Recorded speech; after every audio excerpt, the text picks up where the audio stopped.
In today's show, Bitcoin is witnessing the biggest correction since we broke out above $20,000. The entire altcoin market is being decimated as I speak. In today's show, we're going to be discussing the Bitcoin whales profiting as we can sell Bitcoin throughout this $40,000 bull run. As Elias Simos points out, addresses with more than 1,000 Bitcoin continue growing at the expense of all others. Even as this most recent downturn is taking effect, while you are selling, whales are gobbling up your BTC, as you can see right here in your screen. Also this morning, Scott Miner, the CIO of Guggenheim Investments, tweeted, Bitcoin's parabolic rise is unsustainable in the near term, vulnerable to a setback. The target technical upside of $35,000 has been exceeded. Time to take some money off the table. That was quick. What happened to strong hands? It is what it is. Tim Draper tweeted, banks don't like Bitcoin because it makes them less relevant. So you are seeing their attempted manipulation over the weekend. Bitcoin, $250,000 by the end of 2022 or early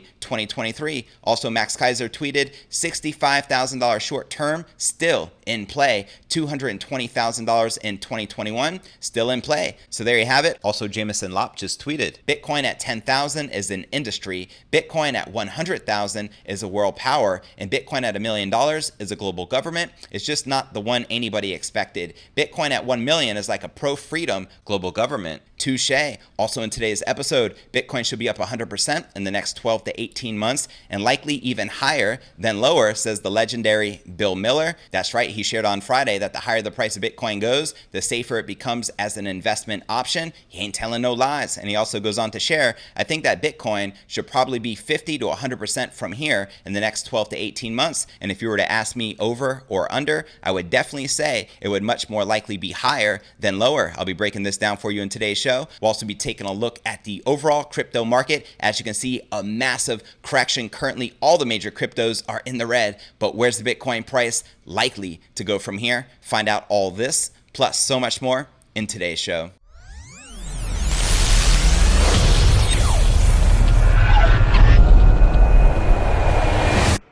Here at Crypto News Alerts, I drop a brand new episode every single day. So be sure to smash that subscribe button. That's right, and turn on all notifications to receive daily premium crypto news alerts every single day, just like this. And before I kick off today's show, if interested in purchasing Bitcoin, Swan is the easiest and most affordable way to accumulate BTC, so you can start stacking those sats with automatic reoccurring purchases. Start your plan today and get $10 of free Bitcoin drop right into your account. So to do so, click the link right down below this video in the description or visit my direct referral link, which is swanbitcoin.com/crypto news alerts, and start stacking those sats today. Welcome back to another episode of Crypto News Alerts. I'm your host, JV. I just got back to Puerto Rico this morning after spending 3 weeks with my family in Florida. So I'm back with the green screen in the studio. So let's dive right into today's top story of the day. Bitcoin is changing hands fast after it's dropped to 32,000, and only millionaires are winning, according to the data. Statistics governing wallet balances from Glassnode on January 11th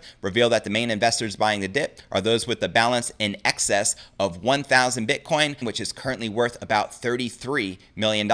That's right, as pointed out by Elias Simos right here, addresses with more than 1,000 Bitcoin continue growing at the expense of all others, even as this most recent downturn is taking effect. While you were selling, whales were gobbling up your BTC, as you can see in your screen right here, brought to you by Glassnode Analytics. Meanwhile, the number of wallets with smaller balances decreased as Bitcoin climbed from $19,000 on December 1st to recent highs touching 42K. Then 1,000 Bitcoin plus group became an outlier, growing in presence. The net effect is thus weak hand selling to the strong, and the richer the entity, the stronger the hands. As Alistair points out right here, don't be a part of the Bitcoin transfer to billionaires, corporations, and hedge funds, at least not yet. That's right, you got to remain strong. Don't sell your Bitcoin to the major institutions and millionaires who are currently accumulating. Now here's something very interesting. Guggenheim hints it will sell its Bitcoin. While institutional buy-ins have become the standard narrative of Bitcoin over the past few months, a rogue weak hand signal from one of them caught analysts' attention this week.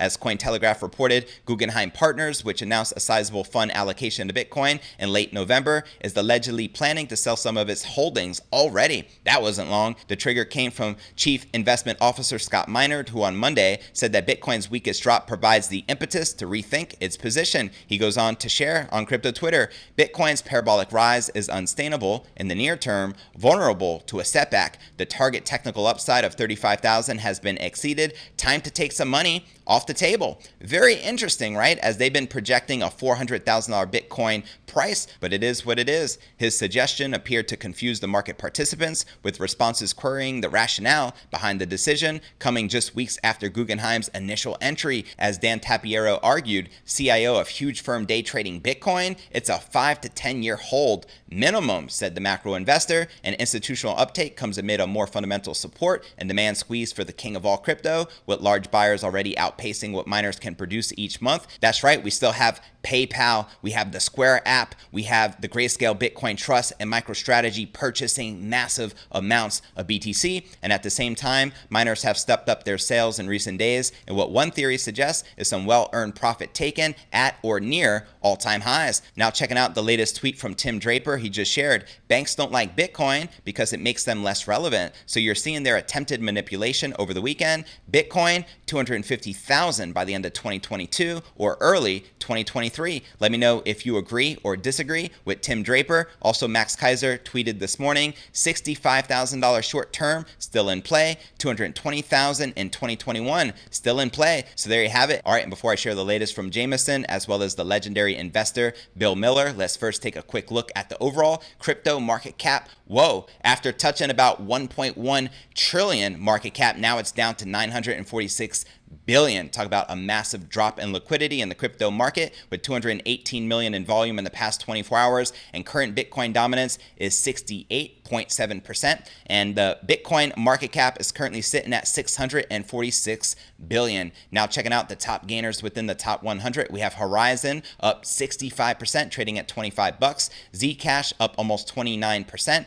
trading just under $100. We have Neo up 9%, trading at $23.40. Monero up 4%, trading at $158, and Avalanche up 1%, trading at $6.73. Now checking out the biggest losers within the top 100, we have EOS down about 22%, trading at $2.64. Bitcoin Gold down about 22%, trading at $12.24. Nano down 21%, trading at $2.80, and Litecoin down 18%, trading at $134. Now, out of this list of the biggest gainers and losers, which altcoins in particular are you most bullish on? Drop me a comment right down below. Now checking out one of my favorite indicators is the Crypto Greed and Fear Index. It shows we're currently rated a 90 in extreme greed, yesterday a 94, last week a 94, and last month a 90, all of which is within extreme greed. And if you're not familiar with the Crypto Greed and Fear Index, extreme fear can be a sign investors are too worried. That can be a great buying opportunity, aka BTFD, buy that freaking dip. And when investors are getting too greedy, like we're witnessing in the market, that means the market is due for a correction. And lo and behold, we finally witnessed the first major correction since blowing past 20,000 all the way up to 42K. All right, now let's break down this latest tweet from Jameson. He wrote, Bitcoin at 10,000 is an industry, Bitcoin at 100,000 is a world power, and Bitcoin at $1 million is a global government. It's just not the one anybody expected. Bitcoin at 1 million is like a pro-freedom global government. That's right, I couldn't agree more. Let me know your thoughts in the comments right down below. Now let's break down our next story of the day, shall we? Legendary investor Bill Miller said on Friday that the higher the price of Bitcoin goes, the safer it becomes as an investment option. Miller's comments came the day the digital asset broke yet another all-time high of nearly 42,000. With a market cap of 765 billion, Bitcoin is currently the 7th largest asset in the world by market cap. It gets less risky the higher it goes because it is early in its adoption cycle, said Miller on CNBC. That's the opposite of what happens with most stocks. The value investor further goes on to share how the total supply of the flagship crypto is growing less than 2% a year, and it's obvious by the price that the demand is growing much, much faster than that. As long as this momentum continues, Miller said, Bitcoin is not likely to go higher, but even considerably higher. Quoting the legendary investor he shares, I think that Bitcoin should probably be 50 to 100% from here in the next 12 to 18 months. And if you were to ask me over or under, I would definitely say it would much more likely to be higher than lower. Let me know if you agree with the legendary investor. Drop me a comment right down below. All right, and before we discuss Bill Miller beating the S&P 500 for 15 years straight and purchasing his first Bitcoin back in 2014 at an average cost of about $350, first I want to remind you to smash that show more button right below this video in the description for a detailed analysis of what's going on in the market. This goes for all 660 plus videos right here on my YouTube channel. Also some very helpful resources for you to plug into, including the blog to my podcast, which could be found at cryptonewsyes.com. Also be sure to smash that subscribe button right below this video in the description to receive daily premium crypto news alerts every single day, just like this. You can also find me on all the major podcasting platforms,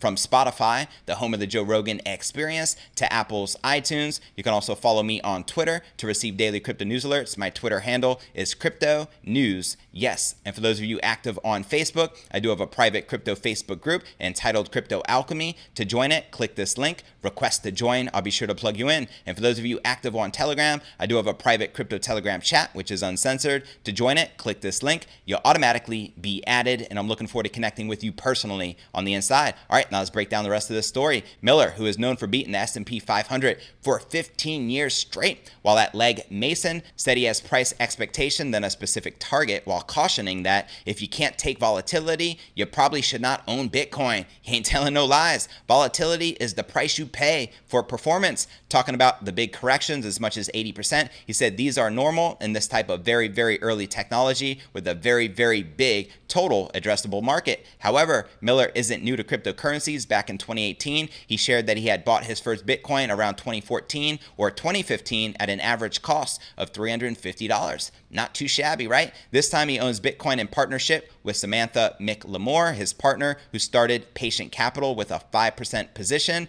As for the regulatory concerns, he pointed to the digital asset straight up direction after FinCEN's midnight crypto rulemaking. He goes on to share, it just shows that it's more valuable. Namely, it's something that Bitcoin is trying to protect you against. The sort of things that happen in Venezuela or Nigeria or Argentina, where the government wipes you out or confiscates your money, as the US did back in the 1930s. That's right, even in the United States of America, they confiscated your money. The latest comments from Miller came following his letter in which he said, if more companies diversify even a small portion of their cash balance into Bitcoin, then the current relative trickle into BTC would become a torrent. Warren Buffett famously called Bitcoin rat poison, wrote Miller in his post. He may well be right. Bitcoin could be rat poison, and that rat could be cash. Touche. I love that quote right there, as cash fiat is rat poison squared. Just saying. Now for a quick recap of what I covered with you right here in today's show. Bitcoin whales are profiting as the weak hands sell Bitcoin throughout the 40K bull run. And as Elias Simos points out, addresses with more than 1,000 Bitcoin continue growing at the expense of all others, even as this most recent downturn is taking effect. While you were selling, whales were gobbling up your Bitcoin, as he shares in these analytics from Glassnode right here. And Tim Draper tweeted, banks don't like Bitcoin because it makes them less relevant. So you're seeing their attempted manipulation over the weekend. Bitcoin, $250,000 by the end of 2022 or early 2023. Let me know if you agree with Tim Draper's price prediction. Also, Max Keiser tweeted this morning, 65,000 short term, still in play. 220,000 in 2021, still in play. Jameson points out, Bitcoin at 10,000 is an industry. Bitcoin at 100,000 is a world power, and Bitcoin at $1 million is a global government. It's just not the one anybody expected. Bitcoin at 1 million is like a pro-freedom global government. And also in today's show, I shared Bitcoin should be up 100% in the next 12 to 18 months, and likely even higher than lower, says the legendary investor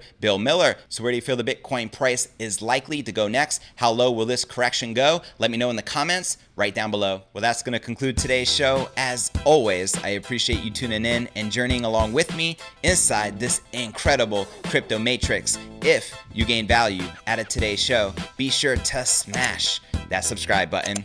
That's right, and turn on all notifications to receive daily premium crypto news alerts every single day, just like this. And real quick before I go, if interested in purchasing Bitcoin, Swan is the easiest and most affordable way to accumulate BTC and start stacking those sats with automatic recurring purchases. You can start your plan today and get $10 of free Bitcoin dropped right into your account. To do so, go ahead and click the link right down below this video in the description, or visit my direct referral link, which is swanbitcoin.com/crypto news alerts. So go ahead and do that right now and let's start stacking those sats. And I look forward to seeing you on tomorrow's episode.